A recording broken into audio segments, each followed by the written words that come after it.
Olá, olá! Sejam todos muito bem-vindos, é um prazer ter todos vocês aqui.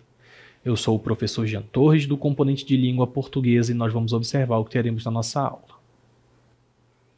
Aula 12, com o nosso objeto de conhecimento, um autor universal, Machado de Assis, com detalhamento, Machado de Assis, vida e obra.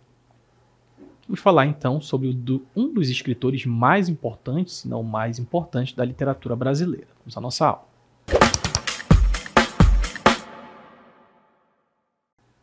Machado de Assis, também conhecido como o Bruxo do Cosme Velho, esse grande escritor da literatura brasileira começou com elementos românticos na sua prosa, nos seus textos, e depois avança para um realismo que se torna muito importante e representativo do realismo brasileiro e do realismo mundial até, falando um pouquinho sobre a hipocrisia da sociedade, da burguesia do Rio de Janeiro ali do século XIX. Ele viveu principalmente naquele período de transição entre o Brasil Império e o Brasil República, e até hoje os seus textos são considerados muito importantes e de grande, alta literatura no contexto da literatura brasileira. E antes da gente falar especificamente sobre vida, sobre obra, a gente vai ver um trechinho de um vídeo inspirado em uma das suas obras mais importantes, uma das, né? O Alienista. Então observem comigo. O Alienista, Machado de Assis. Em Itaguaí, o Dr. Simão Bacamarte, renomado médico formado em Coimbra, inaugura a Casa Verde para tratar os loucos. Ele diz que vai curar a loucura, mas quem julga o que é loucura? A loucura não é uma ilha, mas um continente. Talvez os sãos sejam os verdadeiros doidos. Mas, doutor, isso significaria que quase todos nós... Dar todo o seu dinheiro é sintoma claro. Equilíbrio excessivo é patológico. Mania por luxo. Recolham minha esposa.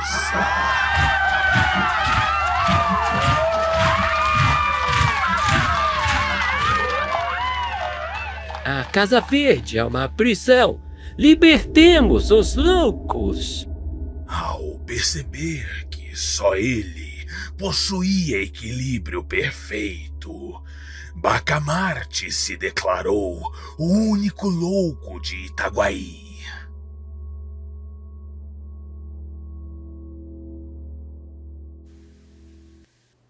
Um texto bem próprio da ironia machadiana, né? Nós temos esse personagem, Simão Bacamarte, médico, trabalhando com a psiquiatria. Ele funda a Casa Verde na cidade de Itaguaí e começa a prender várias pessoas no manicômio por supostamente serem loucas, né? E ele enxerga a loucura em absolutamente tudo, até na esposa, porque ela gosta de comprar bastante, né?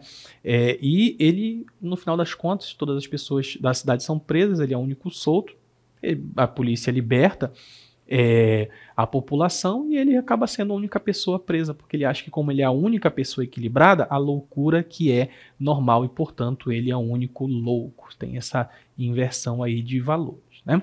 É um texto interessante para a gente pensar o próprio realismo, porque há uma espécie de oposição entre as ideias do realismo e do naturalismo.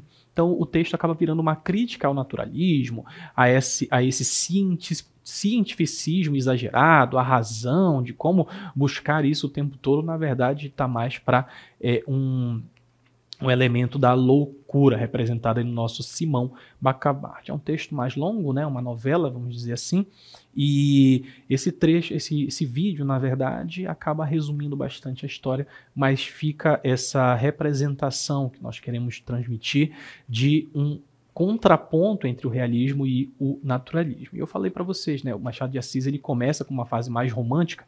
Alguns textos, alguns romances dele da era romântica já apontam que ele vai fazer essa transição. Não é muito parecido com os românticos que escreviam até aquele momento. E a gente ainda vai fazer uma análise de um dos textos do nosso escritor. Mas na sequência a gente vai ver um pouquinho sobre a biografia dele.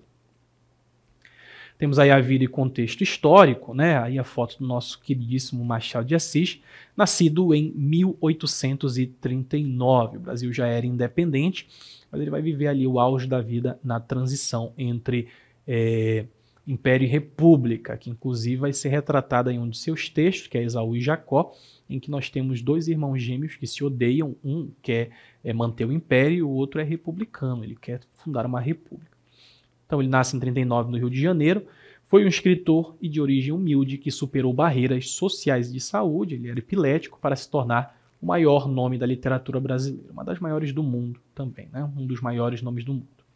Autodidata, ou seja, ele aprendia sozinho, trabalhou como tipógrafo e jornalista antes de se consagrar como romancista, também foi funcionário público. Em 1897, fundou também, junto com outros escritores, né, a Academia Brasileira de Letras, tornando-se seu primeiro presidente. Tem também essa marca positiva na sua vida, né? Sua obra coincide com a transição do romantismo para o realismo. Nós temos então uma transição de uma estética, ele mesmo escreveu textos com a estética romântica e depois fez essa transição para textos cada vez mais próximos do realismo, apontando a hipocrisia da sociedade da época. Então, o movimento que dominou a segunda metade do século XIX, o realismo junto com o naturalismo, né? Enquanto os românticos idealizavam paixões e heróis, Machado preferia dissecar a natureza humana, expondo suas contradições e hipocrisias, baseado principalmente nas pessoas da alta burguesia com quem ele tinha contato. Na sequência, temos aí o contexto histórico dessa produção literária de Machado de Assis. A gente tem o Brasil Imperial, de 22 a 89, o Brasil é um império independente de Portugal e ele vive esse momento. Então viveu a maior parte de sua vida sob o regime monárquico de Dom Pedro II, marcado por, e aí a gente tem a centralização política, que é a política de conciliação entre conservadores e liberais que mantinha as elites no poder. A gente também tinha uma economia agroexportadora baseada no café e na escravidão até 1888. Ao longo do século XIX, várias leis vão contendo esse movimento escravagista até que ele é banido em 88. E o Brasil, diferentemente da Europa, de parte da Europa, né, tem pouca industrialização. Uma urbanização incipiente, então o Rio de Janeiro, onde Machado viveu, era palco de contrastes entre a corte imperial e a pobreza urbana, basicamente apontando para a desigualdade social, né? Também passa pelo período da escravidão e abolição. A gente tem a Lei Eusébio de Queiroz. Falei para vocês que várias leis elas vão aos poucos minando a escravidão, muito em função da pressão que a Inglaterra fazia na Europa. A Inglaterra ali à frente da Revolução Industrial, querendo mão de obra e também querendo um público a quem pudesse vender os seus produtos. Então, aos poucos, em alguns países, eles vão pressionando para o fim da escravidão. Em 1850, temos a Lei Eusébio de Queiroz, que trata do fim do tráfico negreiro, mas não da escravidão, tá? Só não podem mais ser transportados da África para o Brasil pessoas escravizadas. Enfim, as pessoas que estavam no Brasil continuavam, seus filhos continuavam nascendo escravos. Até 71, onde nós temos a lei do ventre livre, que libertou filhos de escravizados nascidos a partir daquela data. Então, quem nascia a partir daquela data não podia mais ser escravizado. E, enfim, a abolição em 1888. Então, Machado testemunhou a Lei Áurea, mas sua obra critica a hipocrisia da sociedade pós-escravidão. Então, temos o preconceito velado em pai contra mãe, são coisas que vão sutilmente aparecendo na obra, ele não critica diretamente. Essas coisas são marcadas com o refinamento da escrita do Machado. Então as críticas elas existem, ele não era isento, mas ele fazia de uma forma que passava até batido por muitas pessoas que liam a sua obra. E daí a importância de Machado de Assis, ele falava sobre essas temáticas, mas de uma forma que ele pudesse circular, que a sua obra pudesse ser lida pelas pessoas que, inclusive, eram as pessoas criticadas, eram os grupos, a sociedade que era criticada pelo próprio Machado, apontando a hipocrisia, situações de traição, adultério. E ele sabia trabalhar isso de uma forma que não era chocante, era muito velado, marcado e, no final das contas, ele era bastante lido e conceituado nos seus círculos. Continuando. Transição para a República, né? Então temos aí a queda da monarquia. Machado, funcionário público, viu a proclamação da República em 1889, que ele encarou com ceticismo. Então ele provavelmente não achava que não ia dar em lugar nenhum, né? É refletido lá em Esaú e Jacó, onde os gêmeos representam o conflito entre monarquistas e republicanos. E Esaú e Jacó, né, retomando aí os nomes bíblicos, mas o nome dos irmãos na obra não são Esaú e Jacó, apenas faz referência ao texto bíblico de Esaú e Jacó.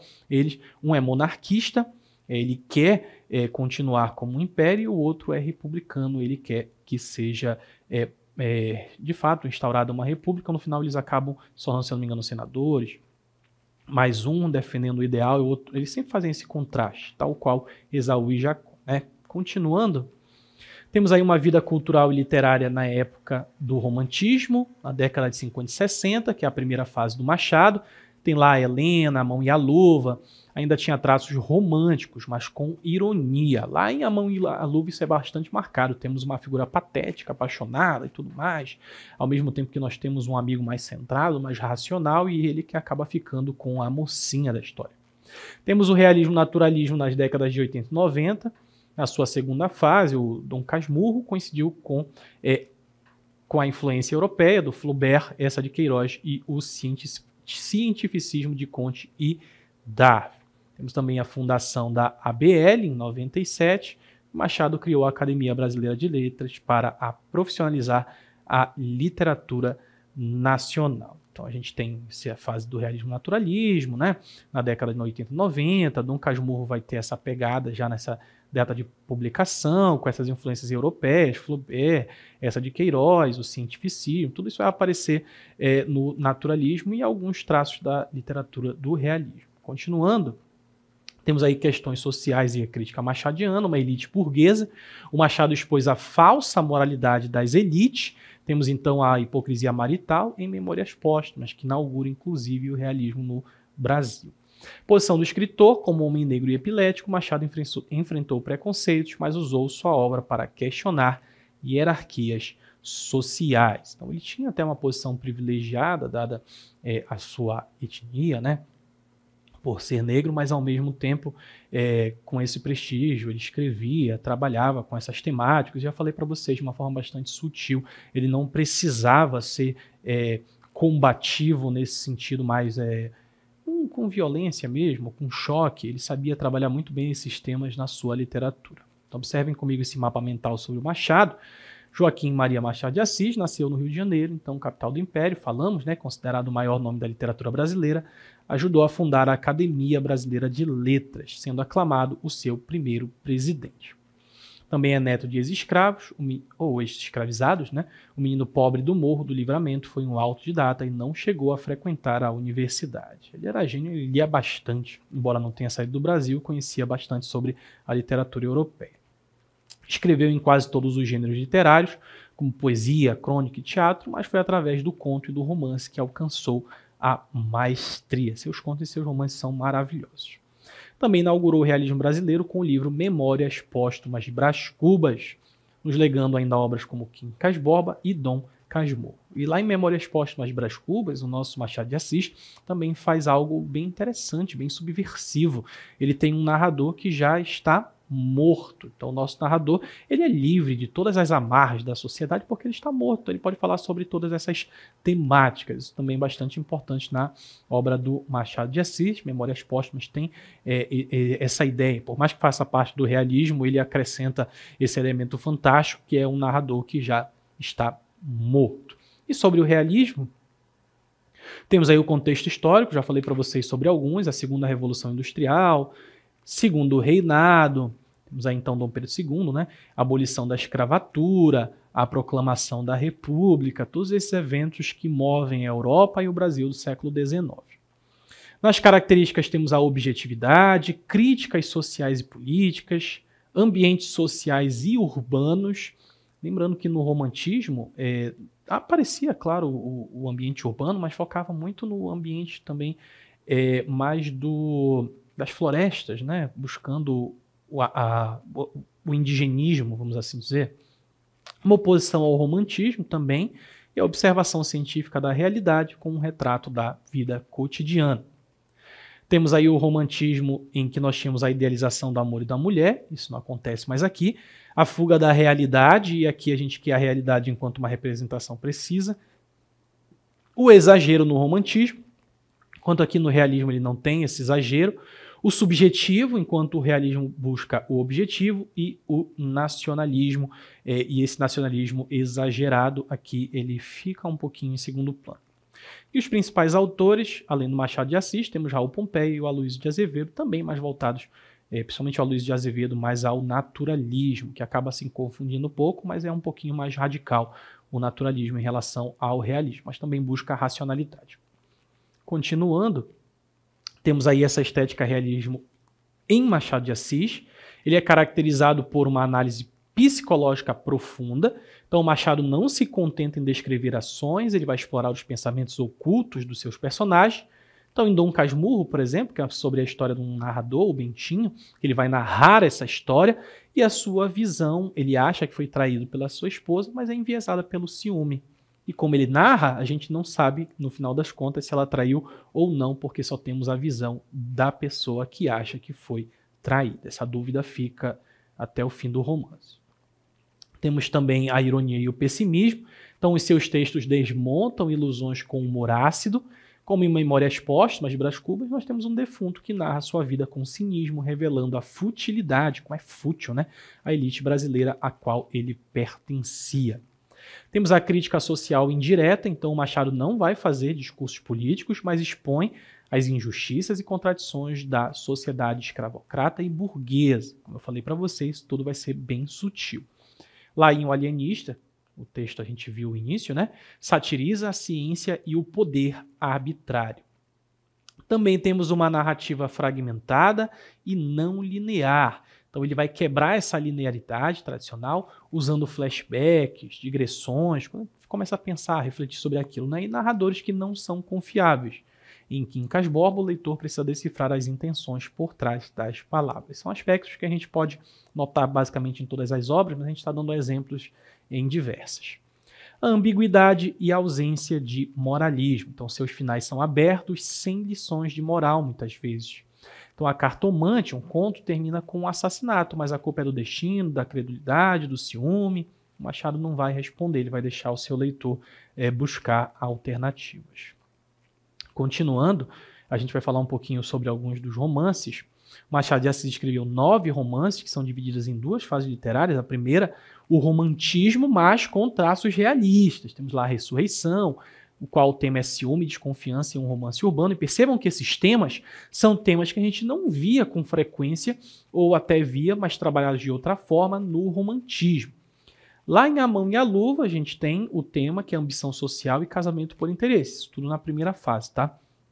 Em que ele trabalhava ainda dentro da estética do romantismo, mas com alguns traços realistas, já adiantando o que ele faria nos seus próximos. Helena, de 76, 1876, temos aí como tema a identidade, segredos familiares. E aí a Garcia, de 1878, amor e desigualdade social. Sempre que sempre tem uma temática mais profunda, né? A história é muito enquadrada ali dentro do romantismo, mas ele já tentando inserir alguns temas caros, importantes para a sua literatura, mas que serão melhores trabalhados nos romances já da fase realista, mais maduro, achado mais competente, escrevendo de fato aquilo que o tornaria célebre. E na segunda fase, um realismo psicológico, a gente fala muito nessa questão do realismo psicológico, porque lida com a psique dos personagens, lida sobre essas com as contradições humanas. E ironia. A ironia é muito importante. Quando vocês pensarem em Machado de Assis, vocês vão pensar em ironia. Memórias Póstumas de Brás Cubas, de 1881, inaugurando então aí basicamente o realismo no Brasil, uma das suas obras mais importantes. Temos um narrador defunto que critica a elite brasileira, a elite da qual ele faz parte. Mas como ele deixa entrever os seus pensamentos, a gente sabe que tudo isso é para ser de fato irônico e sarcástico sobre essa sociedade. Temos Quincas Borba, de 1891, personagem que aparece em outras obras, no destaque filosofia do humanitismo e loucura. Temos aí esse filósofo do humanitismo que também se confunde com a ideia da loucura. O Dom Casmurro, e aqui um dos textos mais maduros lá com ciúme, ambiguidade. A gente fica pensando se a Capitu traiu ou não traiu o Bentinho, muito importante. Talvez um dos textos mais interessantes, que mais envolvem o leitor quando ele está conhecendo o Machado de Assis, porque é uma leitura tranquila e no final você fica com essa dúvida eterna sobre a traição. Temos também Esaú e Jacó, já num período de transição, né? O conflito entre irmãos gêmeos e uma alegoria política, justamente num período em que nós estamos nos tornando uma república e o Machado era cético, ele não sabia se aquilo de fato ia à frente, né? E o Memorial de Aires, 1908, último romance narrado por um diplomata aposentado. E o Machado mesmo, né, teve que lidar com um câncer na boca, e isso fez com que transparecesse um pouco essa ideia de que era o fim, de que ele sabia que era o fim, e esse memorial, contando um pouquinho sobre essa história, não é biográfico, autobiográfico, né, mas ao mesmo tempo dá esse tom de despedida também do próprio Machado. Alguns contos marcantes, nós temos aí a Cartomante, de 84, e que para mim é protótipo, ele representa basicamente tudo o que é o realismo, a estética realismo em comparação com o romantismo. Temos no tema a ironia do destino e falsas crenças, muito importante. O Alienista, de 82, tema a ciência e a loucura, inspirou a série O Alienista. Também já foi transformada em série, Ciência e Loucura e uma crítica ao naturalismo. Miss Dollar, de 1870, com um tema sátira social e falsa moralidade. Muitos textos, inclusive do Machado de Assis, ainda estão sendo encontrados. Ele escrevia também sob pseudônimos e alguns textos os pesquisadores observam e tentam ver a temática para ver se encaixa com Machado, se a escrita é parecida e assim continua assim encontrando. Certo? Na sequência, temos aí O Espelho, de 1882, o tema Identidade e Dupla Personalidade. Causa Secreta, de 1885, um dos meus favoritos, porque ele mostra um pouquinho sobre essa crueldade, obsessão mórbida e como algumas pessoas são muito diferentes daquilo que nós observamos no seu dia a dia. Por isso tem essa ideia da causa secreta, alguma coisa que você esconde, um personagem que todos achavam que gostava de fazer coisas por caridade, construir hospitais, mas na verdade ele gostava de ver o sofrimento das pessoas. Isso mostra bastante sobre essa natureza do mal humano, perfeito?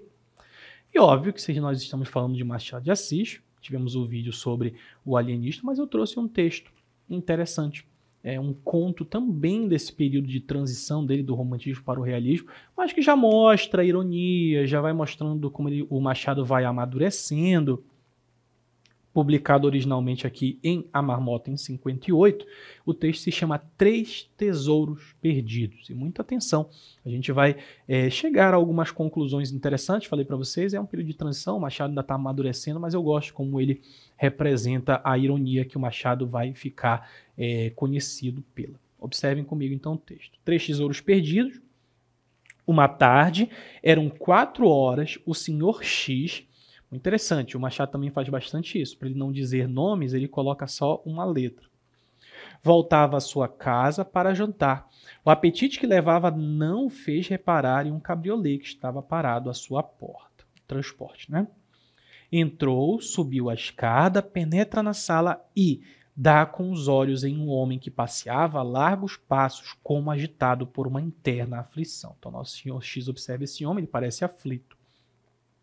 Cumprimentou polidamente, mas o homem lançou-se sobre ele com uma voz alterada, diz-lhe: Senhor, eu sou o F, marido da senhora Dona E. E aí ele responde, né? Estimo muito conhecê-lo, responde o senhor X, mas não tenho a honra de conhecer a senhora Dona E. Não a conhece, quer juntar a zombaria à infâmia? Aí o cara acusa ele de alguma coisa, né? Aí ele, senhor... E o senhor X deu um passo para ele. Alto lá. O senhor F, tirando do bolso uma pistola, continuou. Ou o senhor há de deixar esta corte, ou vai morrer como um cão. Esquisito, né? Já fica naquela situação de tensão. O nosso senhor X, ele aparece ali na frente, não prestou atenção no homem, o homem estava inquieto, ele cumprimentou, e o homem parece que está fazendo alguma acusação a ele. E o ameaça, tira a pistola do bolso, e diz que se ele não deixar a corte, ele vai morrer.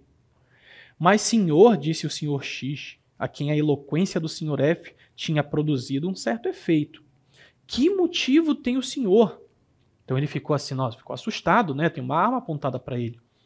Que motivo é boa, pois não é um motivo andar o senhor fazendo a corte à minha mulher? Opa, então acusação aqui, tá falando que ele tá cortejando a mulher do outro. A corte à sua mulher, não compreendo, ó, não me faça perder a estribeira. Olha que maravilha aqui, um termo que não é mais usado, mas que faz todo sentido, perder a estribeira, ou seja, se descontrolar, né? Creio que se engana. Enganar-me é boa, mas eu vi sair 2 vezes de minha casa. Então, nosso Sr. F aqui, ele acha que viu alguma coisa e o Sr. X está aparentemente se fazendo de desentendido. Não sabemos se ele é culpado ou não. Sua casa, aí ele vai dizer, no Andaraí, por uma porta secreta, vamos ou, mas senhor, há de ser outro que se pareça comigo. Ele falou, não sou eu, é alguém que parece comigo, mas não sou eu. Não, é o senhor mesmo.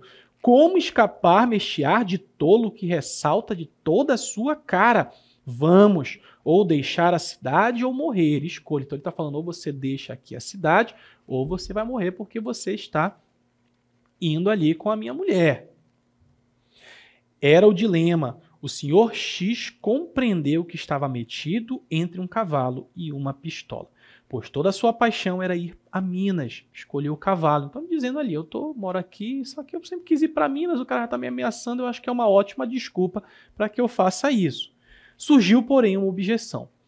Mas, senhor, disse ele, os meus recursos, ele dizendo, eu não tenho dinheiro para sair daqui.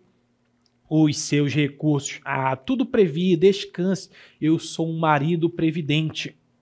E tirando da algibeira, uma carteira da casaca, uma linda carteira de couro da Rússia. Diz-lhe, aqui tem 2 contos de réis para os gastos da viagem. Vamos, parta imediatamente. Então ele está até dando dinheiro para ele ir embora. Para onde vai? Aí ele responde, para Minas. A pátria do Tiradentes. Deus o leve a salvamento. Perdoe-lhe, mas não volte a esta corte. Boa viagem. Muito esquisito, né? Mas é justamente para ser um texto até engraçado, irônico. Dizendo isto, o Sr. F desceu precipitadamente a escada e entrou no cabriolé, lá no transporte dele, que desapareceu em uma nuvem de poeira. Então o Sr. X ficou por alguns instantes pensativo. Não podia acreditar nos seus olhos e ouvidos, pensava sonhar.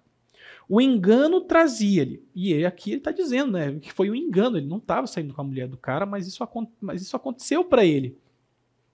Então trazia-lhe 2 contos de réis e a realização de um dos seus mais caros, mais queridos sonhos. Jantou tranquilamente e daí a 1 hora partia para a terra de Gonzaga, deixando em sua casa apenas um moleque encarregado de instruir, pelo espaço de 8 dias, aos seus amigos sobre o seu destino. Então, ele deixou alguém responsável por transmitir aos seus amigos para onde ele iria, o que foi que aconteceu.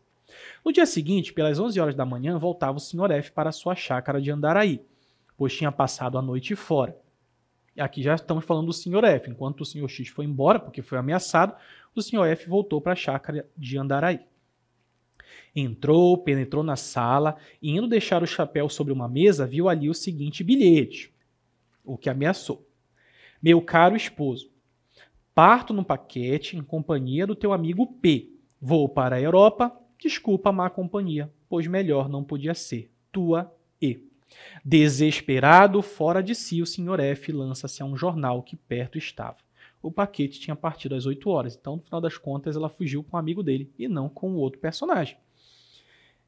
Era P que eu acreditava, meu amigo. Maldição. Ao menos não percamos os 2 contos. Tornou-se a meter-se no cabriolé e dirigiu-se à casa do Sr. X. Subiu, apareceu o moleque. Aí ele foi atrás de resgatar o dinheiro que ele tinha dado para o cara ir embora. Teu senhor partiu para Minas e o Sr. F desmaiou. Quando deu acordo de si, estava louco varrido.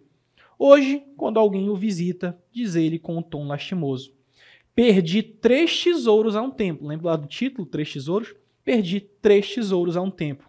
Uma mulher sem igual, um amigo a toda prova e uma linda carteira cheia de encantadoras notas que bem podiam aquecer minhas algibeiras.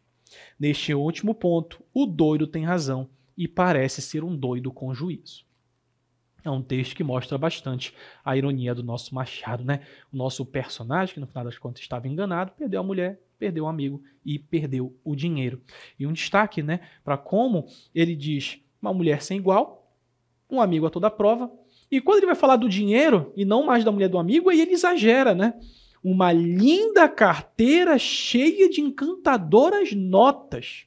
Então ele dá mais importância para o dinheiro do que para a mulher e ao amigo, mostrando um pouco de como o realismo do Machado ele vai se apurar com o tempo, vai voltar a essas temáticas, mas já estavam anunciados aqui esses elementos no nosso texto dos Três Tesouros. Perfeito? Então falamos sobre Machado de Assis, sobre sua vida, um pouquinho da sua obra, algumas características, e eu espero que vocês tenham gostado e gostaram também do nosso conto. Como não há mais nada a ser explicado, nós vamos encerrando por aqui. Agradeço a todos, fiquem bem e até a próxima.